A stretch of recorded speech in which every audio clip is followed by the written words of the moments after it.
L'objectif de cet exercice consiste à calculer les sollicitations de cette poutre appuyée en A, articulée en D, puis ensuite d'en tracer les différents diagrammes.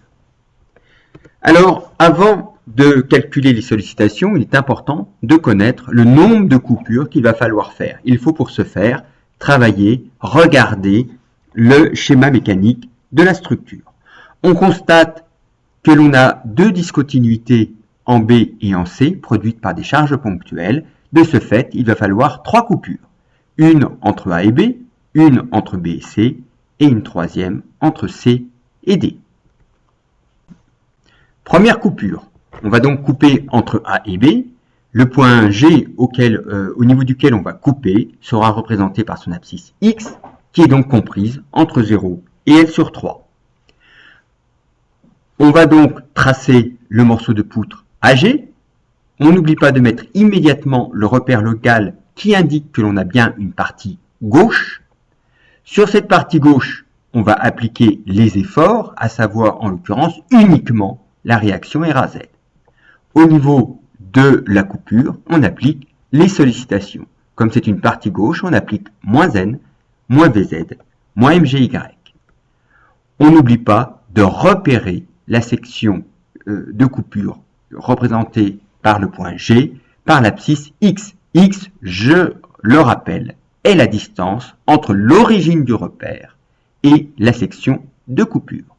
Donc, en l'occurrence, la distance AG.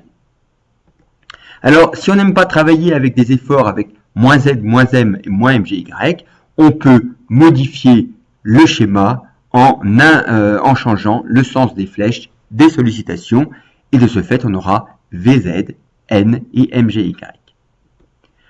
Je rappelle que la valeur de la réaction RAZ vaut 5/3 de P. On applique maintenant le PFS pour déterminer les sollicitations. Somme des forces parallèles à X nous donne que moins N est égal à 0. On en déduit donc que N, l'effort normal, est égal à 0. Somme des forces parallèles à Z égale à 0 nous indique que RAZ moins VZ est égal à 0. On en déduit que VZ est égal à RAZ, c'est-à-dire 5P sur 3. On remarque que l'effort tranchant est constant. Pour déterminer le moment fléchissant, on va faire la somme des moments par rapport au point G égale à 0. Alors la première des choses que l'on fait lorsqu'on écrit ce type d'équilibre est de regarder s'il y a un moment qui est directement appliqué à la structure. En l'occurrence, oui, il y a le moment fléchissant et plus précisément moins MGY. Donc moins MGY, et on regarde ensuite s'il y a des efforts qui peuvent produire un moment autour de G. Oui, il y a la force RAZ qui produit un moment positif, donc plus RAZ, et le bras de levier est égal à X. Donc plus RAZ fois X égale à 0. Le moment fléchissant est donc égal à RAZ fois X, c'est-à-dire 5P sur 3 fois X. La représentation graphique du moment sera donc une droite. On retrouve que le moment fléchissant en A est égal à 0, puisque c'est la valeur du moment obtenu quand X vaut 0. On a que le moment fléchissant en B, c'est-à-dire en X valant L sur 3, vaut 5PL sur 9. C'est ce que l'on obtient en remplaçant X par L sur 3. On va s'intéresser maintenant à la deuxième coupure. On va donc maintenant s'intéresser à la deuxième coupure, c'est-à-dire à une coupure entre le point B et le point C, c'est-à-dire L sur X compris entre L sur 3. On redessine la partie de poutre AG. On met le repère local pour bien montrer que c'est une partie gauche, puisque AG, le repère local, on met le repère local qui nous indique que c'est donc une partie gauche. On dessine les efforts appliqués sur RAZ, la partie gardée, la force P. On met les efforts, alors on va retrouver RAZ est situé en plus, comme on est entre B et C, on met en G les sollicitations, on voit également la force moins N, moins VZ, moins MGY. Au niveau de la section on redessine la distance entre moins N, moins VZ et G, MGY. Donc entre l'origine, on met du repère la distance et l'endroit où je coupe, c'est donc la distance. Les autres distances, je remets savoir la L sur 3, distance A et B, A, L sur 3, B, et on en déduit d'ailleurs la distance entre que la distance G entre B et G, X moins L sur 3. Je redonne la valeur, je rappelle que RAZ vaut toujours 5/3 de P, qui vaut toujours On applique le PFS, somme des forces parallèles à X. La somme des forces parallèles à X égale à 0, c'est-à-dire que l'effort normal N, qui vaut donc somme des forces parallèles à X égale à 0, soit N nous indique que R à Z, la deuxième équation de PFS est somme des forces parallèles à Z égale à 0, n'en permet d'écrire que VZ, R à Z, est égal à R à Z, est égal à 0.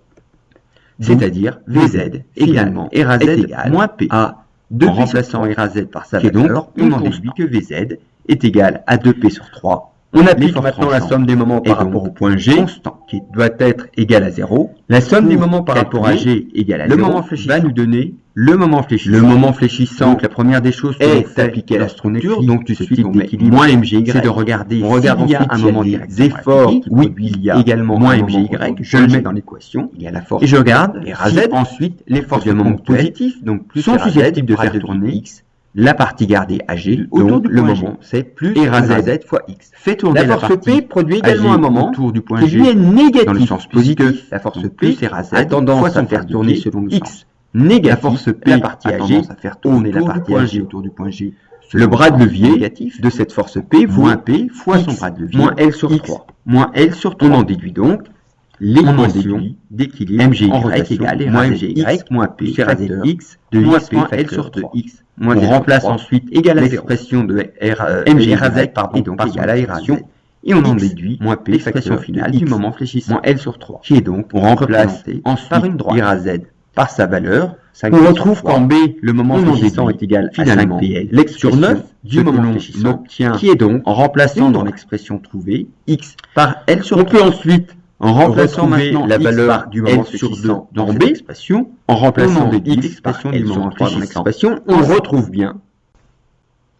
Il nous reste une coupure, celle comprise entre C et D, c'est-à-dire pour X dans l'intervalle L sur 2, L.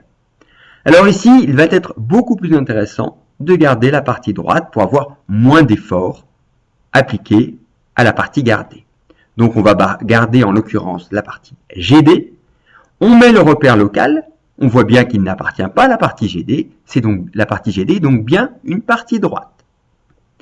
Sur la partie droite, on applique les réactions extérieures de liaison en D. En G, on met les sollicitations. Comme on s'intéresse à la partie droite, on applique plus N plus VZ plus MGY. On repère la section de coupure par l'abscisse X et on met les autres distances, en l'occurrence la distance grand L entre A et D.